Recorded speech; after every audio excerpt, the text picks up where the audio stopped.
Students अस्सलाम वालेकुम। I am Babar Imran, your biology teacher. हम जो है बेटा आज चैप्टर नंबर 1 इंट्रोडक्शन का lecture number 3 branches of biology में पार्ट नंबर 3 जो है वो डिस्कस कर रहे हैं। इस पोर्शन के अंदर हम ब्रांचेस ऑफ बायोलॉजी जो है वो पढ़ रहे थे और इसमें हम 15 से लेकर एंड तक यानी कि 20 तक जितना भी ब्रांचेस हैं हमारी सबको जो है वो डिस्कस करेंगे। तो आइए शुरू करते हैं।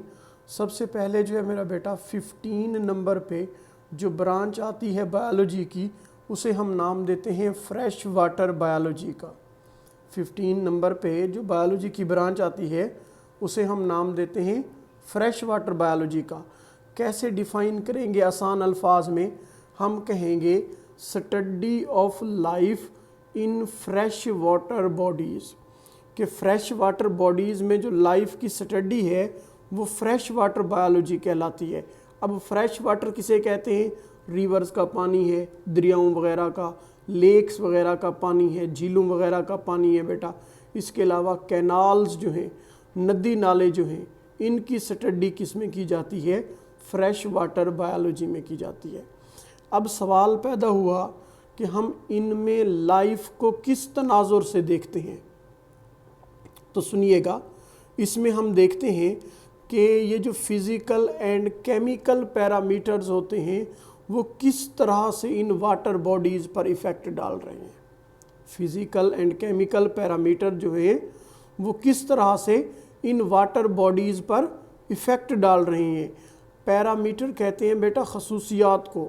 फिज़िकल का वर्ड ड्राइव्ड है फ़िज़िक्स से, और फिज़िक्स की कौन कौन सी खसूसियात हम जो है वो स्टडी करते हैं, यानी कि लाइट का क्या इफ़ेक्ट है, टेम्परेचर का क्या इफ़ेक्ट है, ठीक है। और इसके बाद जो केमिकल पैरामीटर्स हैं, कीमियाई खसूसियात जो केमिस्ट्री से रिलेट करती हैं, इसमें हम क्या देखते हैं कि पानी की पीएच कैसी है, पानी के अंदर जो साल्ट्स हैं इन साल्ट्स की कंपोजिशन कैसी है।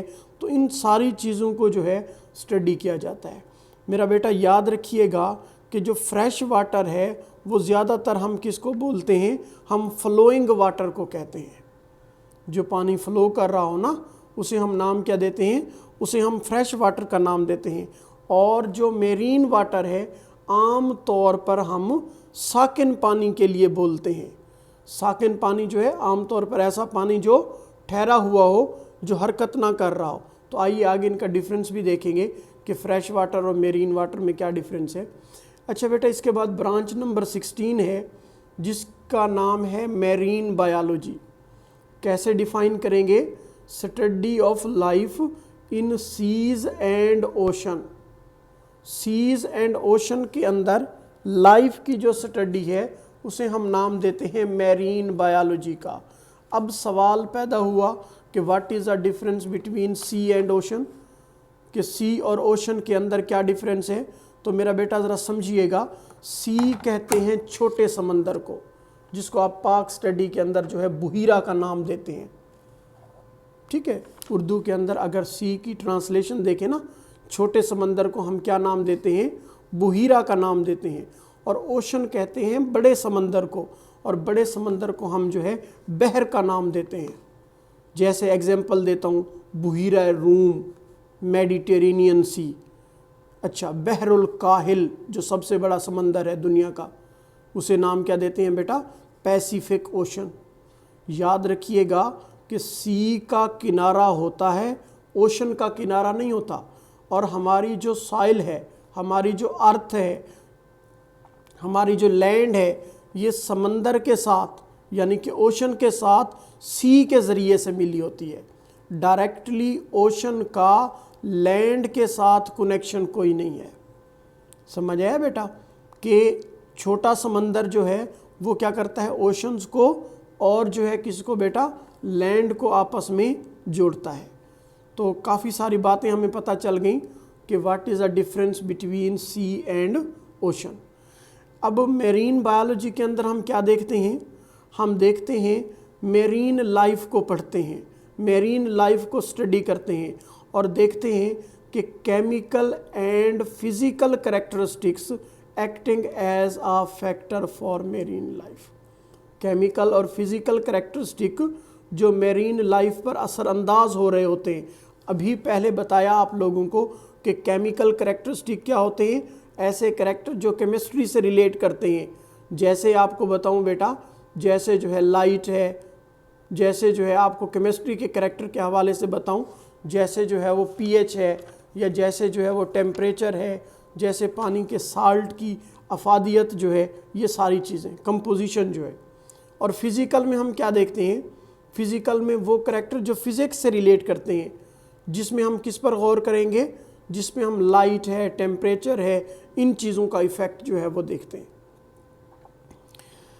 इसके बाद अगर हम थोड़ा सा मज़ीद आगे बात करें कि फ्रेश वाटर और मेरीन वाटर में क्या डिफरेंस है, तो आपको मैंने पहले भी बता चुका हूँ कि फ्रेश वाटर फ्लोइंग वाटर को कहते हैं और मेरीन वाटर जो है ये साकिन पानी को कहते हैं। फ्रेश वाटर में याद रखिएगा कि नमकियात कम होते हैं, जबकि मेरीन वाटर में नमकियात जो है वो सबसे ज़्यादा होते हैं। इसकी रीज़न ये है बेटा कि ज़मीन पर जो सबसे ऊंची जगह है ना, उन्हें पहाड़ कहते हैं, और सबसे जो नीची जगह है उन्हें समंदर कहते हैं। और समंदर और पहाड़ों के दरमियान अगर ज़मीन को देखें ना, तो आहिस्ता आहिस्ता ज़मीन जो है पहाड़ से समंदर की तरफ डिक्रीज़ होती जाती है, समझ है। और पहाड़ों पर क्या होती है बेटा, जब बर्फ़ पिघलती है तो इससे पानी बनता है, और यही पानी पहाड़ों से फ़्लो करता हुआ समंदर में आता है। पहाड़ों से जो पानी समंदर में आता है, वो जिस जिस रास्ते से गुज़रता है, वो सारा पानी पहाड़ों से लेकर समंदर में पहुंचने तक क्या कहलाता है, फ्रेश वाटर कहलाता है। चाहे इसमें तालाब आएँ, चाहे इसमें नहरें आएँ, चाहे इसमें झीलें आएँ, जो भी आए ना, वो सारी क्या कहलाएंगी, फ्रेश वाटर जो है वो कहलाएंगी। अब सवाल पैदा हुआ कि फ्रेश वाटर में नमकियात कम क्यों होते हैं और मेरीन वाटर में नमकियात ज़्यादा क्यों होते हैं। तो इसकी रीज़न ये है मेरा बेटा, जब पानी पहाड़ों से मुख्तलिफ़ रास्तों से गुज़रता है तो क्या होता है, ये अपने अंदर साल्ट लेकर आता है और इसे किस में डाल देता है, समंदर में। और जब सूरज की रोशनी इस पानी पर पड़ती है तो ये पानी एवापोरेट होता है। अब एवापोरेशन सिर्फ पानी की होती है, साल्ट्स की नहीं होती। साल्ट्स समंदर में रह जाते हैं और ये पानी दोबारा जो है वो बर्फ़ बन जाता है, और यही बर्फ़ जो है वो क्या करती है बेटा, पहाड़ों पर से गिरती है, तो नतीजे के तौर पर फिर जो है वो पानी इस तरह से बनता है। क्लियर हो गया बेटा।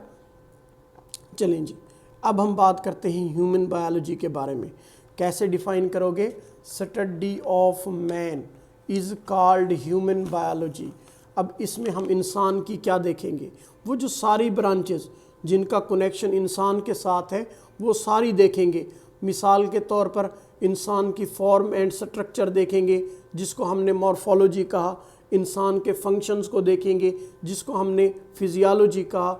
हिस्टोलॉजी यानी टिश्यू की स्टडी करेंगे। इंटरनल स्टडी स्ट्रक्चर्स को देखेंगे, जिसे हमने इनॉटमी कहा।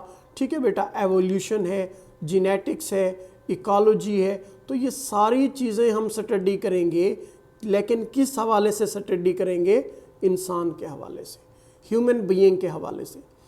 इसके बाद बेटा ब्रांच नंबर 18 है, जिसे हम नाम देते हैं सोशल बायोलॉजी का। इसमें हम दो चीज़ें देखते हैं इंसान के हवाले से। क्या देखते हैं बेटा, इसमें हम देखते हैं कि इंसान का सोशल बिहेवियर कैसा है और उसकी कम्यूनल लाइफ कैसी है।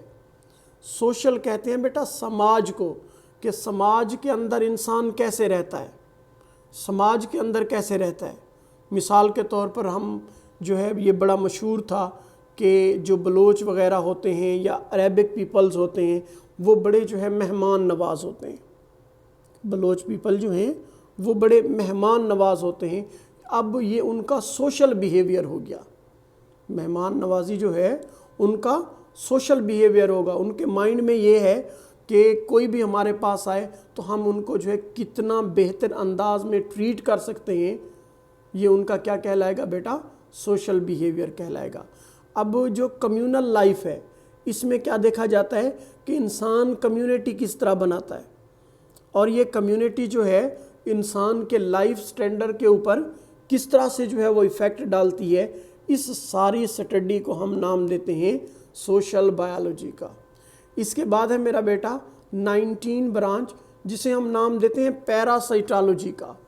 अब पैरासाइटोलॉजी में हम क्या देखते हैं, पैरासाइटोलॉजी में देखते हैं स्टडी ऑफ पैरासाइट को। क्या कहोगे, branch of biology which deals with the study of parasite is called parasitology. अब पैरासाइट की हम क्या देखते हैं, 4 चीज़ें जो है बेटा स्टडी करते हैं। इसमें हम क्या देखते हैं कि पैरासाइट की स्ट्रक्चर कैसी है। अब सवाल पैदा हुआ कि हम स्ट्रक्चर का मुतालिया क्यों करते हैं, क्योंकि मेरा बेटा जब हम किसी पैरासाइट की स्ट्रक्चर देखते हैं तो हमें पता चलता है कि इसके खिलाफ कौन सी मेडिकल जो है वो इफ़ेक्टिव होगी। स्ट्रक्चर से मेडिसिन बताना जो है उस पैरासाइट के खिलाफ क्या हो जाता है, आसान हो जाता है। मिसाल के तौर पर हम देखते हैं कि ये जो वायरस है ये बैक्टीरिया है, ये कौन सा जो है वो बैक्टीरिया है। अगर वायरस है तो आरएनए वायरस है, डीएनए वायरस है, ठीक है बेटा। फिर इनके ऊपर खोल मौजूद है, खोल मौजूद नहीं है। वो पैरासाइट जो अपनी शेप को म्यूटेट करते रहते हैं, जैसे कोरोना वायरस है, ठीक है। कोरोना वायरस की मेडिसिन अभी तक क्यों नहीं बनाई जा रही या क्यों नहीं बनाई जा सकी, इसलिए नहीं बनाई जा सकी बेटा क्योंकि कोरोना वायरस जो है वो म्यूटेट करने की सलाहियत रखता है। आपकी बॉडी में इसकी शेप कोई और है, किसी दूसरे बंदे की बॉडी में इसकी कोई शेप और है। तो स्ट्रक्चर से हमें क्या फ़ायदा होता है बेटा कि जब हम एक पैरासाइट का स्ट्रक्चर पढ़ लेते हैं तो इससे हमें पता चलता है कि इनके खिलाफ कौन सी मेडिसिन इफ़ेक्टिव रहेंगी। समझ है। इसके बाद दूसरा पॉइंट, मोड ऑफ ट्रांसमिशन। बेटा जब हम मोड ऑफ ट्रांसमिशन कहते हैं, देखते हैं कि ये पैरासाइट मुंतकिल कैसे होता है, तो फिर हम क्या करते हैं बेटा, इसके मोड ऑफ ट्रांसमिशन को कंट्रोल करने की कोशिश करते हैं। हम जब देखते हैं कि ये पैरासाइट बीमारी कैसे फैला रहा है, अगर हमने उसके ट्रांसमिशन को कंट्रोल कर लिया तो हम उस पैरासाइट को कंट्रोल कर लेते हैं।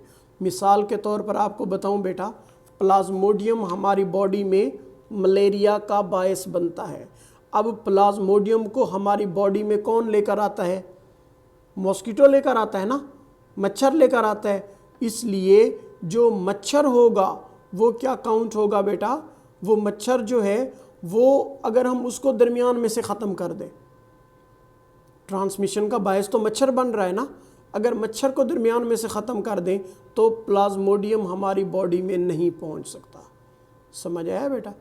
अब अगर हम मोड ऑफ ट्रांसमिशन जो है आजकल लेटेस्ट बायोलॉजी में कोरोना के पॉइंट ऑफ व्यू से देखें तो कहा जाता है कि ये छींकने से, खांसने से जो छोटे छोटे ड्रॉप्स निकलते हैं, ये इन ड्रॉप्स से एक बंदे से दूसरे बंदे में मुंतकिल होता है। तो हमने इसको कंट्रोल कैसे किया, हमने कहा सोशल डिस्टेंस क्रिएट कीजिए। जितना आप एक दूसरे से दूर रहेंगे उतना जो है इस वायरस के चांसेस जो है वो क्या होंगे, कम होंगे। इसके बाद है बेटा तीसरे नंबर पर होस्ट पैरासाइट रिलेशनशिप। इसमें हम देखते हैं कि होस्ट जो है पैरासाइट को क्या बेनिफिट दे रहा है, पैरासाइट जो है वो होस्ट के अंदर क्या प्रॉब्लम क्रिएट कर रहा है। अलमुख्तसर यूँ कहूँ कि जब होस्ट पैरासाइट होस्ट की बॉडी में दाखिल होता है तो ये किस स्ट्रक्चर पर, किस सेल पर अटैक करता है और अटैक करने के बाद ये क्या नुकसान पहुंचाता है। इन स्टडी को हम किस में देखते हैं, होस्ट पैरासाइट रिलेशनशिप में। इसके बाद है बेटा आखिरी पॉइंट पैरासाइटोलॉजी का, लाइफ हिस्ट्रीज। इसमें हम क्या देखते हैं, इसमें हम देखते हैं कि ये जो डिजीज़ है इसने इंसान को कितना नुकसान पहुंचाया है और उसी बेस पर हम उसके ख़तरे को जो है वो समझ सकते हैं। मिसाल के तौर पर इसी कोरोना वायरस की एग्जांपल लेते हैं। हम कहते हैं कि ये कोरोना वायरस बहुत ख़तरनाक है।